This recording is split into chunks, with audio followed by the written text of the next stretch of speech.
Welcome to this session discussing Latin music in the 1960s. We'll go over the main trends in Latin music of this decade and talk about its impact on mainstream U.S. Billboard charts and mainstream U.S. culture. But the idea is to also get some sense, especially with bossa nova, of how this music operated prior to its move into U.S. consciousness. So, in the case of bossa nova, of course, talking about how this music operated in Brazil in the context of its origin nation. The mambo craze passed, and the popularity of Latin music for the mainstream waned considerably in the 1960s. The 50s was an interesting moment for Latin music.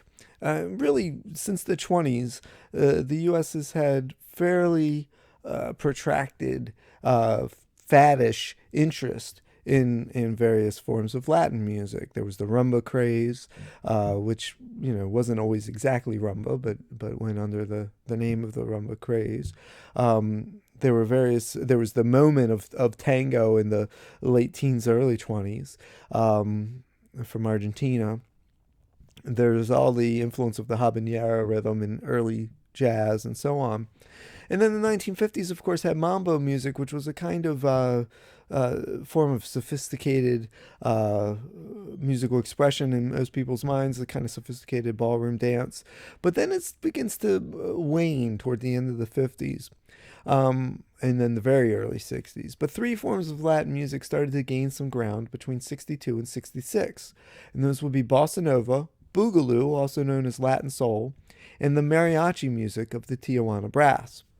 And we're going to look at those three aspects of music or genres over the course of this session. Bossa nova, the term itself, means new trend, and we'll talk some more about the term in just a moment. It had its origins in the samba, of course, and last semester we talked a little bit about the early influx of the samba, and in the U.S. really that's the 1940s, but of course the samba goes back to the beginnings of the 20th century. Really the end of the 19th, but as far as the popular music goes, in the beginnings of the 20th century. By the end of World War II, this music, the bossa nova, was becoming increasingly complex harmonically, and that's one of the things that it's really known for is its harmonic complexity, and we'll talk in more detail about that in a moment. Dorival Caymmi, a street vendor from Bahia, introduced modern jazz chords, so dissonant chords with four or more notes, major seventh and ninth and 13th chords, and then brought in a limited use of chromaticism, and that's the fellow on the boat there. But then the fellow above, that's Garato, and he's one of the most celebrated innovators of the early part of bossa nova, and he's really one of the great composers of that period, and great artists, jazz guitarists, or bossa nova, drawing on jazz. Part of this is in the context of the so-called push for 50 years of development in 5 years, right? In January of 1956, President Juscelino Kubitschek takes office with a 50 years of progress into 5 policy. And this is based loosely on Stalin's programs in the Soviet Russia, where the idea is to modernize at a very fast pace, right? So one of the things he wants to do is he wants to move the capital from Rio de Janeiro to Brasilia. Now, Brasilia really wasn't a city before this, so this is a brand new city that's being built from the ground up, so to speak. And the reason for this shift was that Brasilia is in the middle of the country. You have to remember that Brazil is a huge country. It's easy to forget that in the U.S. because we're sort of removed from some of us know geography better than others. Me, I'm terrible at geography. So it's easy to lose the proportions of things, right? But Brazil is actually a huge country. And Rio de Janeiro is down on the south coastal area of Brazil. It's one of the richest cities in that nation. It has a very distinctive modern beach culture, right? So it's very different from most of Brazil. And the idea that it was the capital was partly because it was such an important port and such an important area of trade and markets and an important area for tourism. And so it sort of was putting your best foot forward in a way by having Rio de Janeiro be the capital.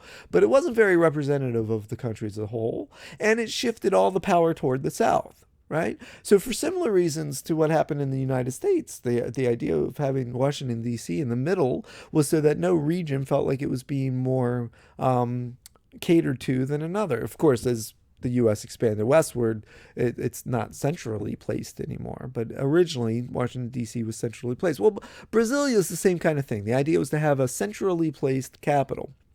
But it was also the idea that this was a relatively impoverished area. It was a relatively rural area. And so by building the city there, they were building it from the ground up. Rio de Janeiro had been the capital since 1763 up until 1960. So this was a chance to sort of start over, a new modern Brazil. Most of the wealth and business was concentrated in the South. So the idea is to modernize all of Brazil, not make Brazil just about Rio de Janeiro in the South. So he wanted a centrally located capital, and he had it built up by a group of architects, but the main one was this man, Niemeyer. And Niemeyer has a very modernist sense of architectural development, and you can see that a lot of it is involved in reflection. So you can see this building here where the clouds are reflected in this really remarkable modernist way. And that, by the way, is Kubitschek at the bottom raising his hat in front of one of the Niemeyer buildings. Here's another Niemeyer creation, right? Notice that it's on the water. So again, built on these ideas of reflections. You have the nice juxtaposition of the kind of rectangular, both the horizontal and the vertical use of rectangles, and then the bowl-like structures, the one with the bowl open to the sky, the other one with it face down. So this nice alternation between the rectangular and the more spherical or the rounded. Here's another one, right? Again, the use of reflection. Again, the rectangular on the outsides with the more central spherical element. And then this one doesn't rely upon reflection exactly, although there's some reflection kind of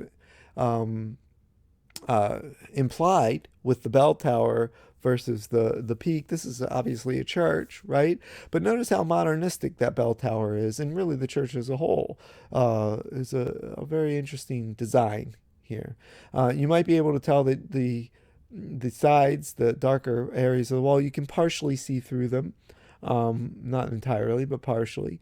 It's an incredibly interesting design with respect to inside and outside, the angularity of it all. It's clearly meant to be kind of modernist, or more than kind of. It's clearly meant to be modernist, but it's not as boxy as, say, the modernism of Mies van der Rohe and other members of the International Architecture School of the 1950s. There's something a little more pliant and forgiving about the angles and the curvature of this kind of architecture. So it has a coolness to it, and it's not as harsh as Mies van der Rohe. There's an element here of livability that Mies van der Rohe famously is not as given to, and that makes this I think a remarkable architectural style that is not exactly divorced from the modernism of Mies van der Rohe, but has a very different stamp to it. So the music. The music here is a fusion of Brazilian samba and West Coast jazz.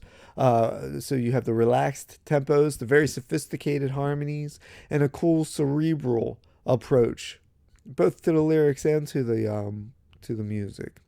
The emphasis is on the nylon string guitar, so the classical guitar played with the fingers in a more or less classical manner. but it emphasizes the rhythms of the tambourine, one of the percussion instruments traditionally used in samba. So they're playing those rhythms, right?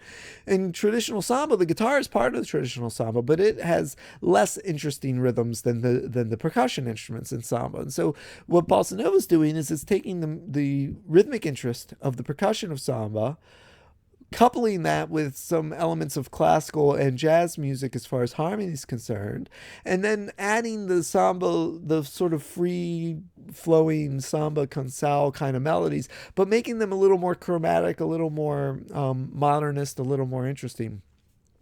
So bossa nova, in this sense, really exemplifies the middle class and Rio, right? Remember that we're in a period where the idea is to modernize all of Brazil, but Rio de Janeiro is still a cultural center, and it doesn't want to give up its centrality so easily, and so the bossa nova becomes identified with that kind of beach culture. It's a different kind of beach culture than the California myth. Obviously, it's attracted to the California ideal. That's why it's borrowing from West Coast jazz, from so-called cool jazz. But at the same time, it's a different kind of sophistication that they're going for here. So you have references to the beach style and to Rio de Janeiro throughout this music.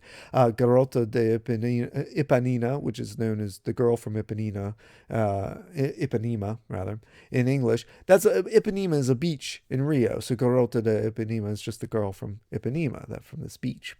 Corcovado, another famous standard of bossa nova, that's just a hill in Rio. Ela é carioca, that's it literally just says that she's a person from Rio. Carioca is someone who's from Rio or from that area. So that literally means she is from Rio. Then Samba de Aviao is arriving by air to Rio, right? Is what that song is about. So a lot of the songs have to do with Rio in various ways. The term bossa was often used in beach culture of the late 50s in Rio, and it just meant trend or fashionable wave, right? So bossa nova can mean the new thing or the new wave or the new trend. An early appearance of this term is in the lyric by Noel Rosa, who's a late samba artist who's kind of leading toward the bossa nova style, where he says in the lyrics, samba, readiness, and other bosses are our things from us, right? Readiness, I think, is an interesting word there, right? Literally, promptitude is probably the best translation for prontidão. Right, this idea that in modern life we show up on time, we're of the moment. So it's more than just readiness in the sense of punctuality, but it's being of the moment, being up to date. And this is from the song Sal Cosas Nosas, right? So these things are ours.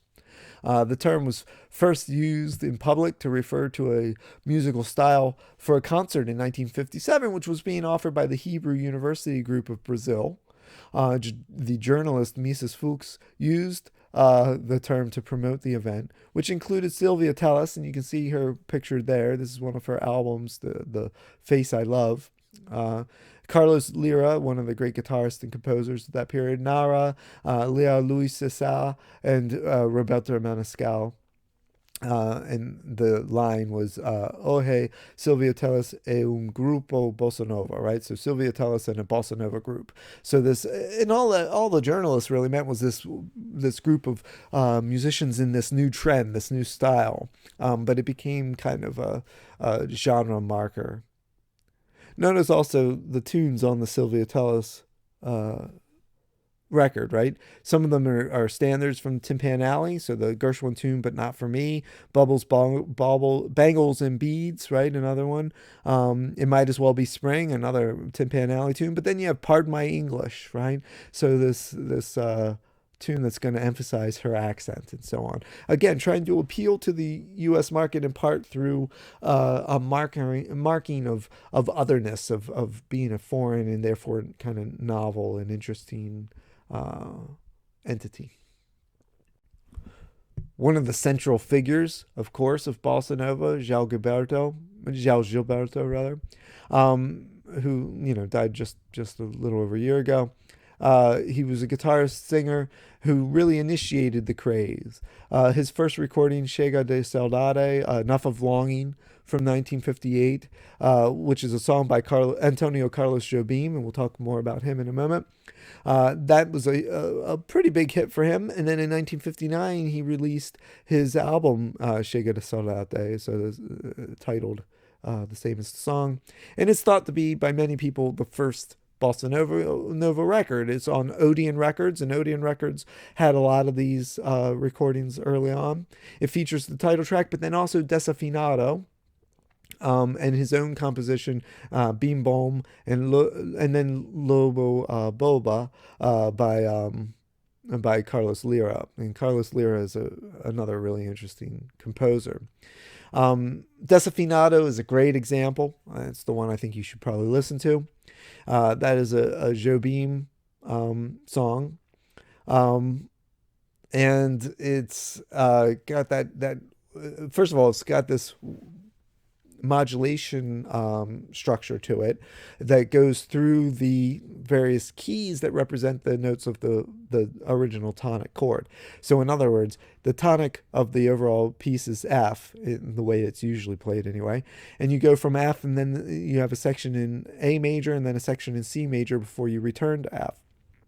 Even within that opening, though, the chords are pretty interesting. You start with an F major 7, so that major 7 kind of chord progression, and then you move up to what looks like it's going to be a 2-5 kind of progression, but you come down to what's ultimately a G flat chord with a flat 5, G flat 7, flat 5, right? Which is a substitute for the C7 chord, a substitute for the dominant chord. So it's a chromatically inflected substitute for dominant harmony. And throughout the song, there are all these flat 9 chords, these flat 5 chords, this rather sophisticated use of harmony, and the melody doesn't ignore that. Like one thing that sometimes happens in some elements of cool jazz is you might have these melodies that are fairly standard diatonic melodies that are flavored with more chromatic harmony. But in this music, in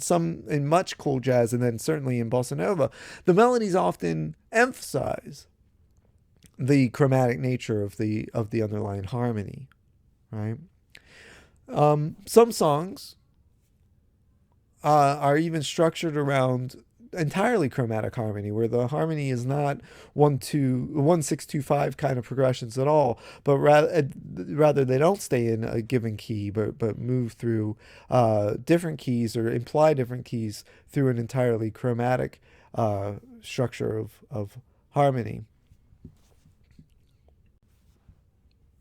One of the major events surrounding bossa nova, and one of the ways that bossa nova becomes famous in the U.S. is through this movie. This is a film by a French director, Marcel Camus, based on a play by the Brazilian playwright Vinícius de Moraes, with music originally by Jobim, and then they add some other music to the film version of it. The original play had music, I think, entirely by Jobim. And this is Black Orpheus, or Orfeo Negro, from 1959. And this was an international hit, this film. It was a big deal. It features the bossa nova standard, not by Jobim, called Black Orpheus, originally called Samba de Orfeo, by Luis Bonfil, written for this film. And it's one of the really famous pieces. And it's another one that's structured around fairly complex chromatic harmonies. The song plays an integral role in establishing the bardic quality of the main character, his magical quality. In the film, the idea is that he's supposed to be able to cause the sun to rise by playing his guitar and playing this advanced form of samba, right? So the whole film is structured around a couple things. One is the Orpheus story itself, the idea of Orpheus going into the underworld in order to resurrect his dead lover, Eurydice. And there's a similar structure to this film, but it's all set during Carnival, during the samba competitions of Carnival. So the Orpheus in this is a musician dancer who runs a samba troupe from a favela, from a neighborhood in Brazil. So there's a lot of for French and English and audiences. There's a lot of sort of exoticism, right? There are references to candomblé, the spirit possession rituals and religion that was typical in Brazil at the time. And so you see this moment of spirit possession when he's trying to get in touch with Eurydice after she's died, and he goes into the sort of I guess the version in the film of the underworld by penetrating deeper into candomblé and into the spirit world in order to try to recover her. And a lot of it has to do with both, on the one hand, the sort of mythic, magical quality of music, but on the other hand, the very modern aspects of music, because after all, he is emblematized not by traditional samba, but by bossa nova. So the music that is his is the bossa nova, the more sophisticated, the more modern version of things. So it's a very interesting film in a number of ways. On the one hand, it sort of succumbs to a kind of exoticism. On the other hand, it's very much about the modernization of Brazil and the aesthetic of Brazil. Another way in which bossa nova comes to the U.S. is through Stan Getz and Charlie Bird. Stan Getz, the saxophonist, and the guitarist, Charlie Bird. They became interested in bossa nova. Charlie Bird was even sent to Brazil to study bossa nova. He had a government grant to do so and collaborate with various bossa nova instrumentalists in Brazil. And they have a #1 album in 1962 called Jazz Samba.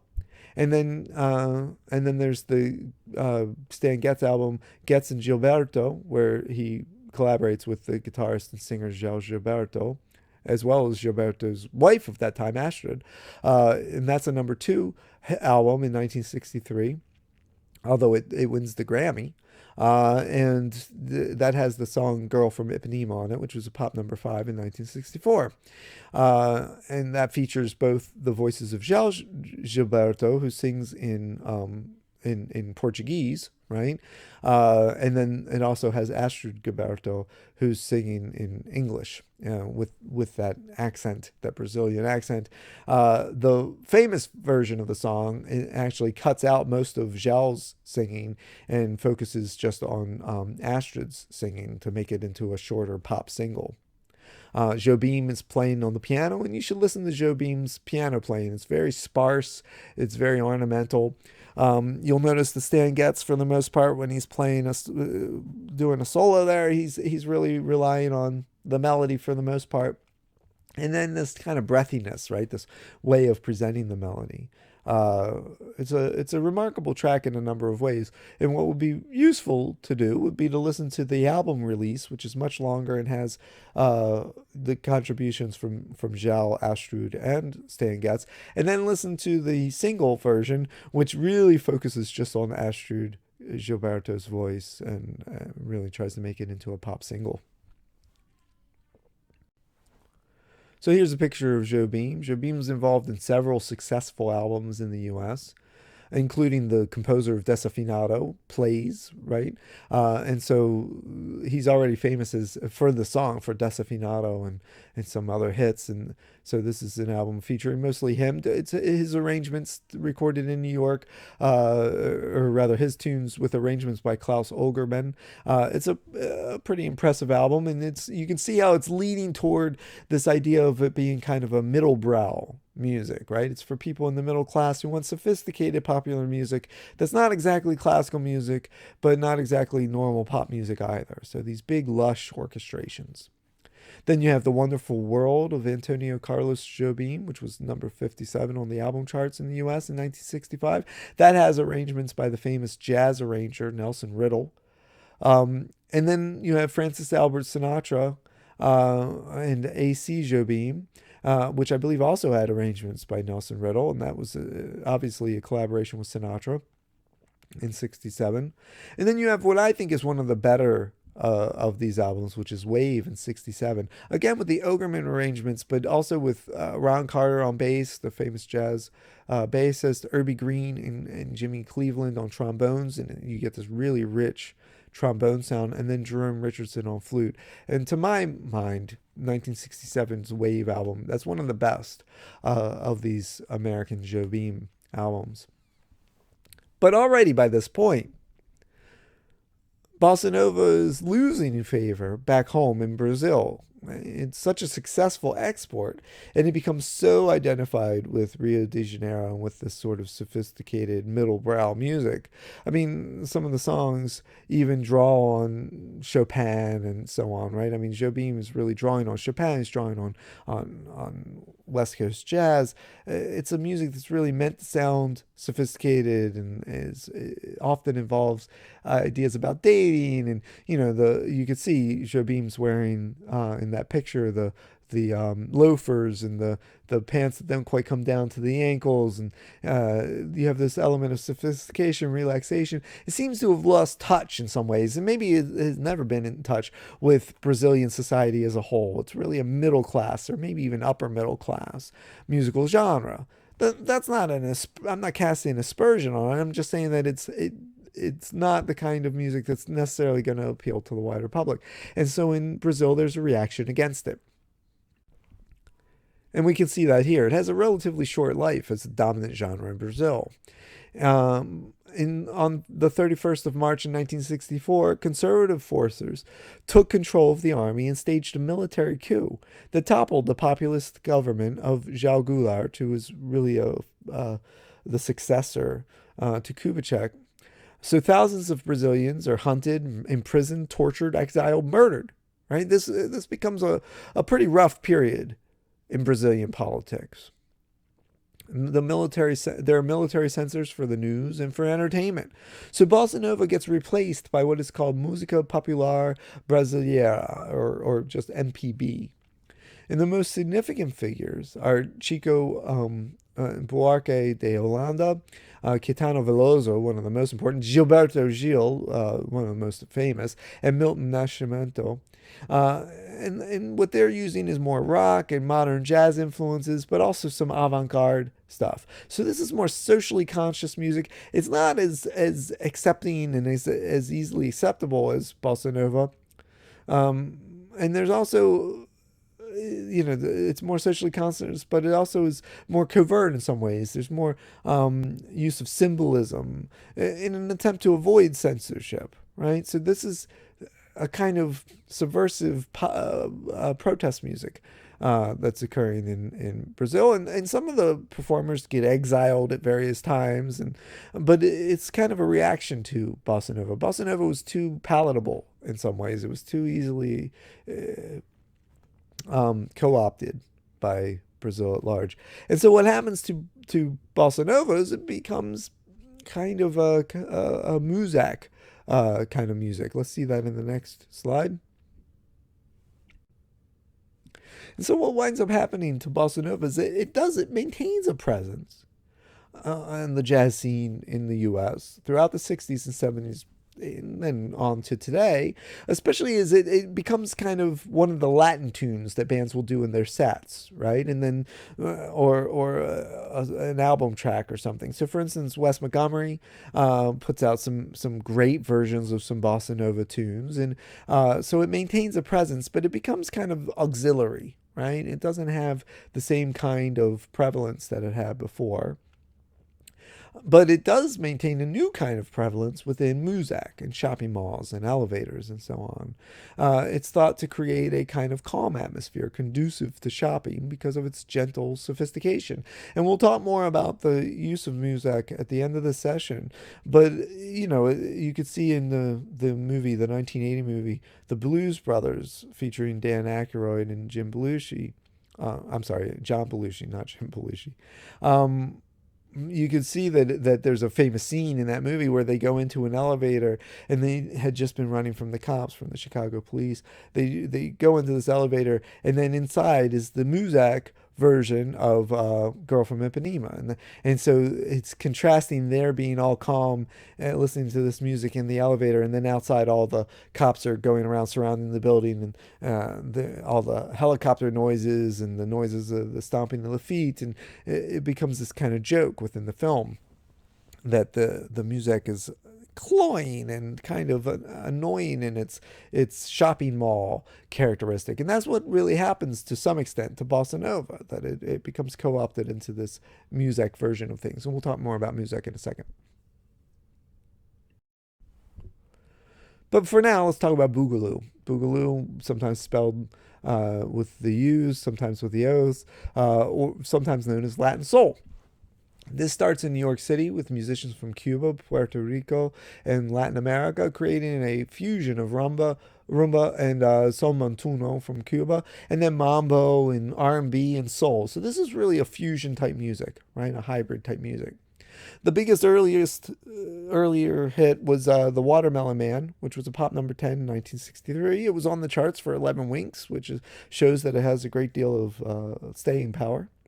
Performed by Ramon Mongo Santamaria, who is a conguero, right? You can see him pictured there.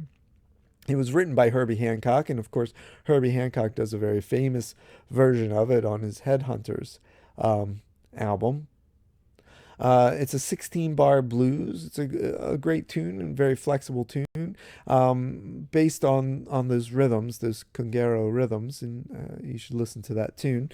It's an early boogaloo hit. One of the main featured performers in this genre is, of course, Ray Barretto, with El Watusi, which is a Pop 17 in 1963. He's a charanga. The tune is a charanga, an energetic dance form with violins and flute, with Afro-Cuban percussion in the ensemble. And we'll talk more about charangas as we go, but that's like I said, it's a type of music that's coming out of Cuba, out of Puerto Rico, and developed in New York City. Its popularity may be linked to a popular dance known as the Watusi, but which actually has nothing to do with the song itself or the charanga. But that might have been part of the fad. Now, these two hits create a new sound, which many Latin American musicians felt was the genre most likely to cross over into the mainstream, because it had the most rock-like elements, it had the most accessible pop elements. It features intense conga-driven rhythms, dance tempos, novelty lyrics, especially the song we're going to look at next.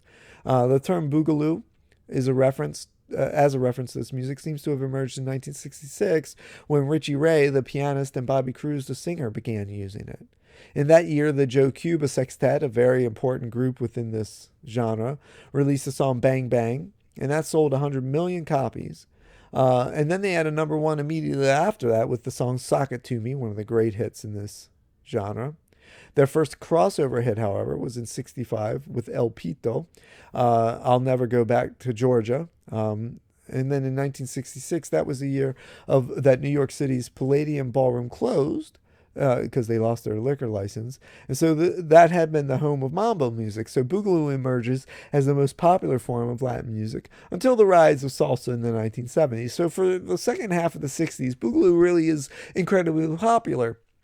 And it becomes kind of known as a kind of novelty music. That's why it doesn't have the same staying power as mambo on the one hand before it, and then salsa after it, which really dominates and absorbs certain elements of boogaloo while being a reaction to other elements. So boogaloo is more or less a conscious attempt to create a crossover Latin music, and it has a relatively short existence, just like bossa nova had a relatively short existence for other reasons. One of the big hits, of course, is I Like It Like That by Pete Rodriguez. Other hits are Johnny Cologne's Boogaloo Blues, but I Like It Like That from 67 was a huge record and worth listening to and examining in closer detail. Many older and established musicians disliked the music, and it quickly faded from popularity. It was thought of as being, in one sense, a betrayal of tradition, and in other senses, not innovative enough. It was so heavily influenced by R&B, and in such an obvious way that some people thought of it as kind of a rejection of true Latin music. In the early 70s, many fans and musicians sought a more authentic Latin sound, and this led to the rise of salsa and the revival of mambo, the revival of certain Afro-Cuban traditionalism, and we'll talk more about that when we talk about salsa. So the third type of genre that we're going to discuss, and perhaps the least authentic in some ways, is Herb Alpert and the Tijuana Brass. This really was the creation, to some extent, although he's drawing on more traditional styles, of the trumpeter Herb Alpert, who was a lyricist. He helped write the Sam Cooke hit "Wonderful World," that great song. Then he was the head of an independent record company called A&M, which was founded in '62. They had their first release with El Solo's Toro, and now also known as The Lonely Bull. That was a pop number 6 in 1962. Now, this was a studio creation. It was a song by Soul Lake, who wrote many of the Tijuana Brass hits. And Herb Alpert adapted the song by adding a mariachi sound, right? So taken from mariachi music of Mexico, he adds that sound that he heard when he was visiting Tijuana, and he witnessed a bullfight. And the idea of the Lonely Toro, the Solo Toro, the Lonely Bull, is to recreate some aspect of the exoticism of the bullfight. Now, he just made this with members of the Wrecking Crew. He quickly recorded an album of the same name. It was A&M's first release, major release, and he just used the Wrecking Crew as his backing band. So the Tijuana Brass isn't a real band at this time. They're just studio musicians and Herb Alpert making this record. But soon he got all these requests to go on tour, because this album, this kind of music, it has a kind of cruise ship appeal. And so people wanted him to come touring. Well, he didn't have a touring band, so he throws together a backing band and goes on tour. And they quickly became one of the highest paid live acts working at the time, right? Even though they weren't a real band as such. But something about that easygoing exoticism, that kind of music that you can listen to but not give your full attention to, it became very popular for a little while here in the 1960s, and his touring group became more successful. Keep in mind that the big bands, some of them are great touring groups, like the Beach Boys. We talked about that last time, how they had a separate touring group from their studio group. The Beatles had retired from touring. So this was a new angle on touring in a way, right? They were internationally famous. They didn't just have a sort of California career the way that some of the psychedelic bands had. They were a kind of low stakes band in some ways. They appealed to a very much middle brow audience, people who would go on cruises, people who wanted to go to beach resorts and hear a fairly sophisticated live band playing tunes that were accessible, easy to dance to, but also easy to ignore to continue the party. The music's a mix of rock, jazz, mariachi, Cuban music. It's really a hodgepodge. It just takes whatever it can get in some ways. They had 10 albums on the top 10. And 6 of them were number ones. He won, Herb Alpert and the group won 6 Grammys. In 1966, he had 5 albums that were simultaneously on the top 20 Billboard hit charts, right? This record's never been beaten. Whipped Cream and Other Delights from '65, that's what you see the cover of there. It had a hit with the song Taste of Honey. The cover of the album featured the model Dolores Erickson, appearing in a sort of to be in a bathtub in some shots. In other shots, she's just sort of sitting there, covered with whipped cream. It wasn't really whipped cream, of course, because that would have melted away too fast. So the idea is that she's in a state of undress, even though you can't see anything all that revealing. They're still, and a lot of their albums had this little touch of kind of girly magazine covers. Going Places in 1965 had the song Spanish Flea, and that song was used as the Bachelor's theme on the long-running game show The Dating Game. Alpert promoted his songs with short films, such as a Herb Alpert and Tijuana Brass double feature in 1966, and we'll see a bit from that film. There's a link to a clip to that film on YouTube, so you can watch that. And it was an animated film built around the song Spanish Flea and then Tijuana Taxi. Let's take a look at a still from that. And you can see it's kind of low level animation. It's just a fun little promotional film, right? So this is a guy that really found ways to diversify and to make his music appealing on all sorts of levels. He's doing these famous tours. He's playing on cruise ships. He's playing in resort hotels.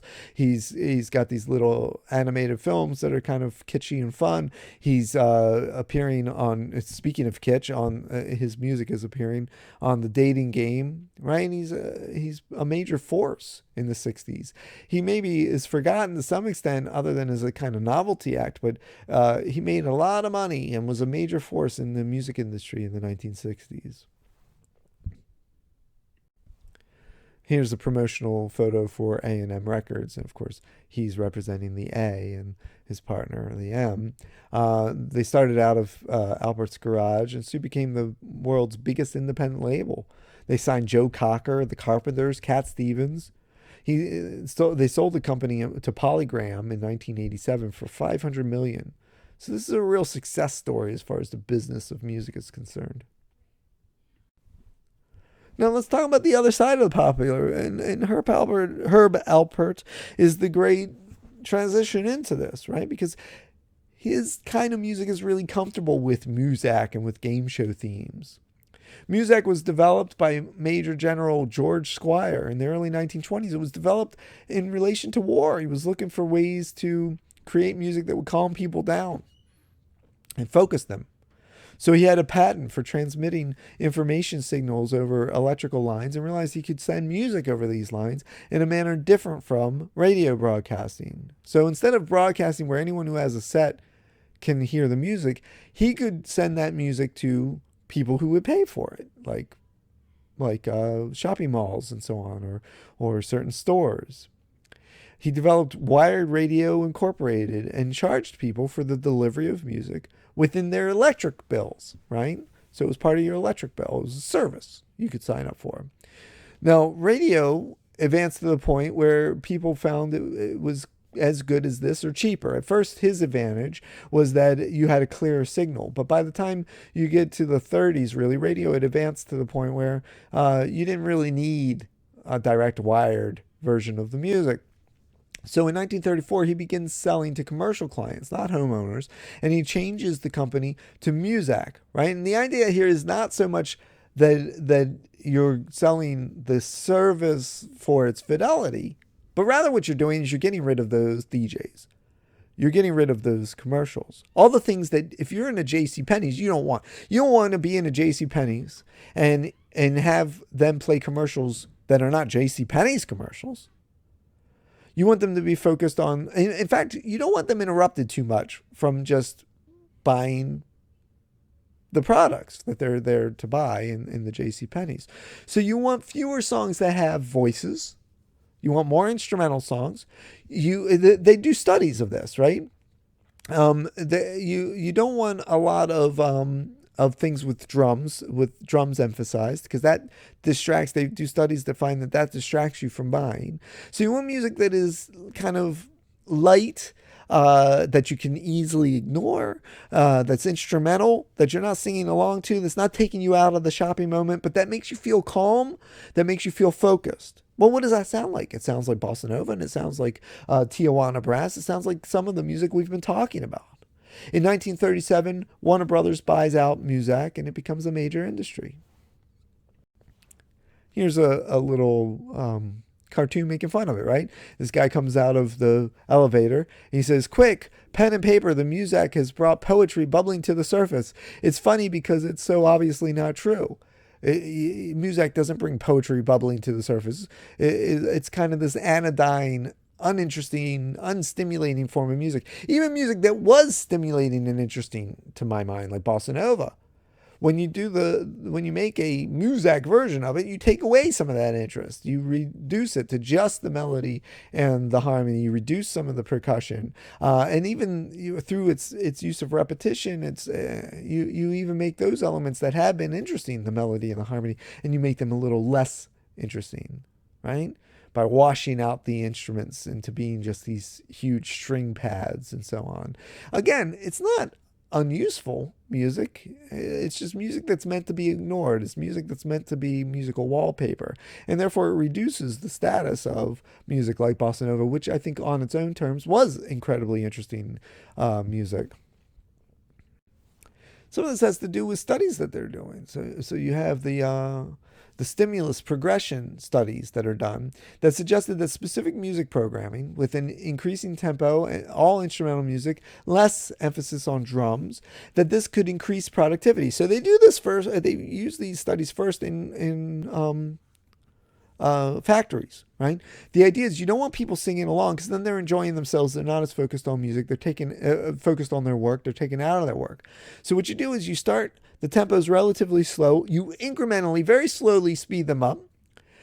You keep it being instrumental music. You do all the stuff that keeps them focused, that keeps them away from other kinds of distractions, keeps a part of their brain occupied while the other part is occupied with their work. They don't get as bored as easily, but they're not so enticed by the music that they're involved either. You're in that, that weird space that we sometimes occupy between boredom and engagement. We're not exactly engaged. It's why some people like that state. It's why some people do Sudoku or jigsaw puzzles. You're not engaged. You're doing something. You're occupied, but it's not exciting exactly either, right? It's certainly not making your heart race or making your mind really work in the strong sense. So you're somewhere in between that boredom, and there's something enjoyable about that. It's not unlike the kind of state that we try to get into when we're meditating. And I know that some of you who do meditation, you're going to object to that, right? You go, well, meditation's not boring. But yeah, it's not boring. I didn't say it was boring. I said it's somewhere above boring, but below engaging. The idea of meditation is to lose sight of your attachment to the world. And there's something about music that does that too. Well, they found that was also useful as a kind of almost a type of brainwashing, right?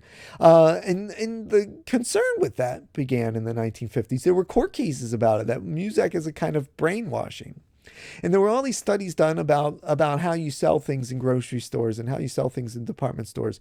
The lighting, the atmosphere, the way that you set up the shelves, right? It's no mistake that the main products, the name brand products, like Quaker Oats oatmeal, right? That's in a certain position on the shelf, whereas the generic one is somewhere to the side or below. And you don't want it to be too high up on the shelf, because they found that most people, when they're out in public among strangers, they don't leave their eyes at eye level, but just below eye level. So the best place to be, at least according to studies from the 50s, 60s, and 70s, is just below eye level on the shelf, prominent.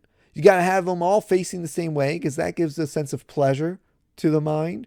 The mind likes order. It likes uniformity. It likes symmetry. And so you have them all facing the same way. It likes the repetition. So you don't just have one row of the thing you're trying to sell, but multiple rows, even though you could use the shelf space more wisely, perhaps, in the sense of just using it for storage. But the point of shelf space isn't storage. It's selling.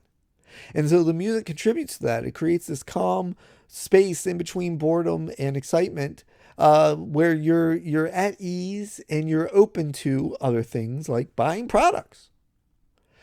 So music remains popular, however, for a while, until the mid-60s. And then you get the move to foreground music, using popular tunes you can sing along with, just like we have today. If you go down to the corner grocery store, at least the one on the corner that I used, it always had songs that Ariana Grande and so on that you could sing along to. And that starts in the mid-60s with companies like Yesco, which music will eventually buy out, right? And we'll talk about that later.